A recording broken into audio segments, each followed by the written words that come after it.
The wedding day began beautifully. Music filled the large courtyard. Relatives laughed loudly. Flowers covered the entrance gate. And inside her room, Zura sat quietly wearing a white wedding dress. Nervous, excited, happy, because after years of love and engagement, she was finally marrying Aziz. Meanwhile, outside the house, Aziz and his younger brother Jamshid drove together toward the wedding hall, both smiling, both joking, neither knowing their lives were about to change forever. Aziz laughed while fixing his tie in the car mirror, then teasingly told Jamshid, "After today, I'm officially an old married man." Jamshid laughed loudly, but suddenly, heavy rain began falling, roads became slippery, visibility disappeared, and within seconds, everything turned into horror. Bright headlights, loud brakes, metal crashing violently, then silence. Terrible silence. Hours later, inside the wedding hall filled with guests, music suddenly stopped. Whispers spread quickly, people crying, women covering mouths in shock. And inside the bride's room, Zura stared blankly while hearing the sentence destroying her entire future. Aziz died in the accident. The world disappeared around her instantly, because only hours earlier she imagined becoming a wife. Now, suddenly, she became a grieving bride before the wedding even began. Meanwhile, Jamshid survived the accident, minor injuries, but emotionally, he never recovered from that day, because deep down, he believed something terrifying. He should have died instead of his brother. Weeks passed after Aziz's funeral, but grief inside both families only grew heavier. Relatives constantly whispered the same thing. What will happen to Zora now? Because in their traditional community, a bride losing her groom before marriage became painful gossip for everyone. And slowly, elders inside both families made a decision changing two more lives. They wanted Zura to marry Jamshid instead. At least she'll stay inside the family. At least people won't talk. At least Aziz's memory stays alive. But nobody asked the two young people what they truly wanted. Zura stayed silent through every conversation, not because she agreed, because grief left her too exhausted to fight. Meanwhile, Jamshid looked horrified when hearing the plan. "She was my brother's bride." His voice trembled painfully. "How can I marry her?" But family pressure became unbearable. Parents crying, relatives insisting, society judging, and eventually, two broken people entered a marriage neither truly chose. The wedding happened quietly.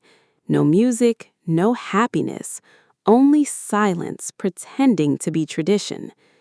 That night, inside the small bedroom prepared for newlyweds, Zura sat crying softly near the window, still wearing white clothing, still emotionally buried beside Aziz's memory. Meanwhile, Jamshid stood near the doorway, unable to even look directly at her, because every time he saw Zura, he only saw his older brother. Finally, Jamshid quietly placed a blanket on the couch, then softly whispered, "Don't be afraid." Long silence. Then painfully, he added, "I will never force you into anything." And for one entire year afterward, he kept that promise completely. Months passed slowly inside the silent marriage. Jamshid and Zura lived together, but emotionally remained strangers, connected only by tragedy. They respected each other deeply, helped each other, protected each other from gossip, but love never arrived, and neither tried forcing it.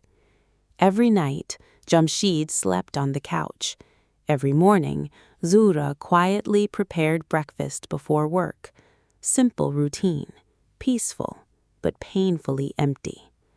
Meanwhile, outside their home, people praised the marriage constantly. What loyal families! What beautiful sacrifice! They honored the older brother perfectly. But nobody saw the emotional suffering hidden behind closed doors. One rainy evening, Jamshid accidentally overheard Zua crying quietly while holding Aziz's old photograph. And suddenly, his chest tightened painfully. Not jealousy, guilt, because deep down he realized something heartbreaking. Both of them were prisoners inside someone else's expectations. That night, Jamshid sat alone outside in darkness for hours. Then finally, for the first time, he admitted the truth to himself. This marriage was not healing anyone. It was only extending grief. 1 year later, Jamshid finally broke emotionally. During family dinner, his parents again praised him proudly. "You protected your brother's honor. You became a real man." But suddenly, Jamshid stood up trembling, eyes full of pain now, then quietly said the sentence shocking the entire room. "Every time I look at Zura, I see my brother." Silence crushed the house instantly. His mother immediately began crying, but Jamshid continued honestly for the first time in a year. She deserves real happiness, not a life built from guilt. And I deserve freedom from this pain too. Then, softly, through tears, he whispered, "Please, separate us." Zura immediately broke down crying too, because deep down she carried the same pain silently for an entire year. Not hatred, only emotional exhaustion. Finally, both families understood something devastating. Good intentions cannot create love where hearts are still grieving someone else. And slowly, peacefully, Jamshid and Zura divorced, without scandal, without hatred, only mutual understanding. Years passed afterward, and slowly, life became beautiful again for both of them. Zura eventually married a kind man she truly loved, not from pressure, not from pity, from choice. Meanwhile, Jamshid also found happiness later with someone understanding his quiet heart completely. Both became parents, both smiled genuinely again, and most importantly, both finally lived lives they personally chose themselves. One spring afternoon, Jamshid unexpectedly met Zura again during a family gathering. Children running nearby, warm sunlight, peaceful smiles. And for the first time since Aziz's death, there was no guilt between them anymore. Only respect, only gratitude. Zura softly smiled and whispered, "We survived." Jamshid smiled back quietly, "Yes. And now we're finally living." Sometimes families make decisions believing they are protecting honor, but real happiness cannot grow from pressure. Marriage should come from love, readiness, and personal choice, not guilt, not fear, not society's expectations. Because forcing two grieving hearts together may protect tradition, but it can quietly destroy young lives too.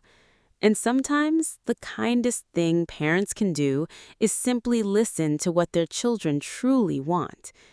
If this story touched your heart, don't forget to like and subscribe, because some stories are not only emotional, they remind us that peace begins when people are finally allowed to choose their own future.